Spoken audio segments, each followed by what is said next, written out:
అసలు ఎల్నినో ఏమిటి?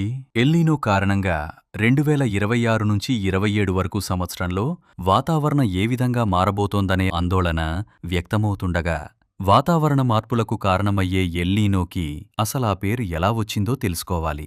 ఎల్ నీనో అనే స్పానిష్ పదానికి అర్థం బాల యేసు లేదా క్రైస్ట్ చైల్డ్. పెరూ దేశానికి చెందిన మత్స్యకారులు క్రిస్మస్ సమయంలో సముద్ర జలాలు అసాధారణంగా వేడెక్కడం గమనించి ఈ పేరును పెట్టారు. దానికి విరుద్ధమైన చల్లని దశను తర్వాత లా నీనా అంటే బాలిక అని పిలవడం ప్రారంభించారు. ఎల్నీనో అనేది కేవలం సముద్రంలో జరిగే మార్పు కాదు, ప్రపంచ వ్యవసాయం, నీటి వనరులు, ఆహార భద్రత, ఆర్థిక వ్యవస్థ మరియు మన దైనందిన జీవితాన్ని కూడా ప్రభావితం చేసే శక్తివంతమైన ప్రకృతి చక్రం. అందుకే ప్రపంచ దేశాలు ప్రతి ఎల్నీనో చక్రాన్ని అత్యంత జాగ్రత్తగా పరిశీలిస్తుంటాయి.